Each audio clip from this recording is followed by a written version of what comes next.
One summer while I was in college, I learned how to water ski and how to ride a horse, both in the same summer. I had a really good friend who lived in a small cabin owned by a VMI alumni who owned a farm. Her deal was simple. She got to live in the cabin on the farm for free. In exchange, she helped run the farm, taking care of the cows, the horses, the dogs, the cats, the gardens, all of it. Now, I was in summer school, and most weekends that summer, I stayed out there at that cabin with her. I'd help with the chores, pitch in where I could. In return, she taught me all sorts of things. One weekend, we visited her parents in South Carolina, and that's where she taught me how to water ski. But over the course of the whole summer, she also taught me something I had never done before: how to ride a horse.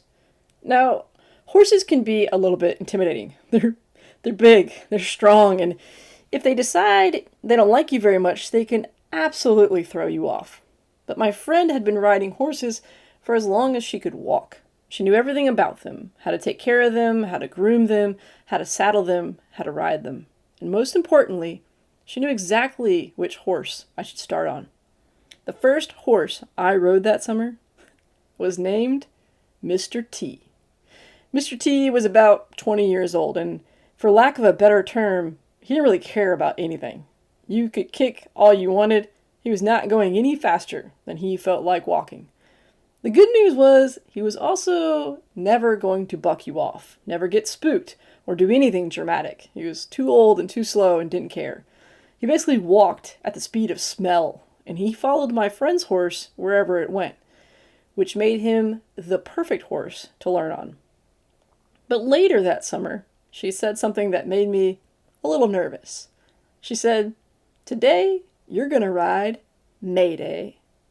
Now, if you don't know what Mayday means, it's the distress call that pilots use when their plane is going down. Being at military school, that meaning was not lost on me. So I looked at her and said, "Cool, definitely wearing a helmet today." She laughed. "He's not that bad." But Mayday was younger, faster, much more energetic than Mr. T. And Mayday was the first horse I ever really got to run on. I remember the first time we took off across a field. I was having an absolute blast, but I was also terrified.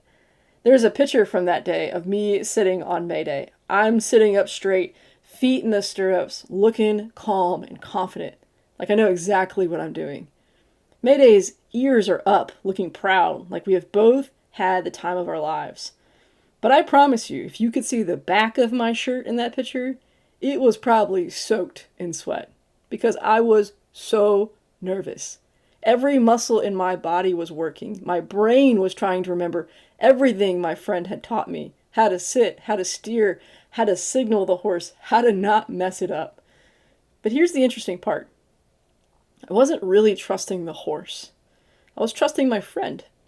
She knew horses inside and out. She had ridden them every way imaginable, even fox hunted on them. She knew what scared them, what calmed them down, how they behaved, and how to teach someone else how to ride them. So when I got on that horse, what gave me confidence wasn't necessarily my own skill. It was the fact that someone I trusted knew exactly what she was doing. And that summer taught me something I still think about today.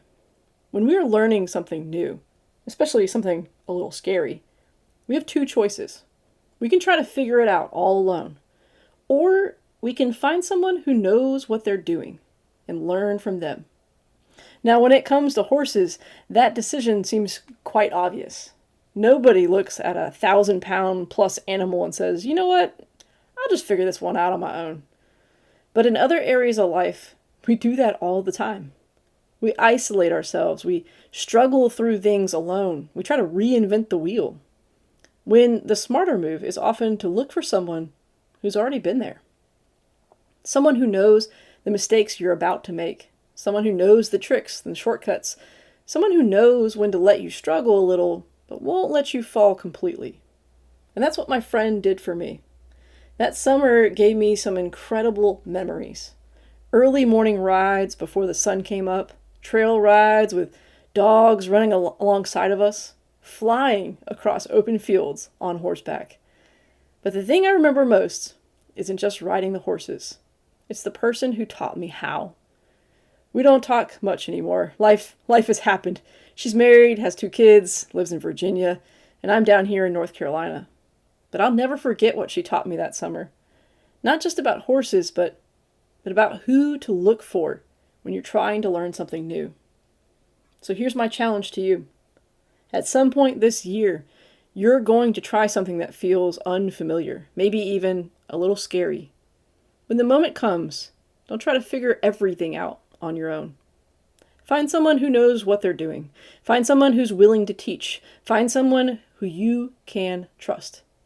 Find someone like my friend, because sometimes the right person can take you from riding Mr. T to riding Mayday all in one summer.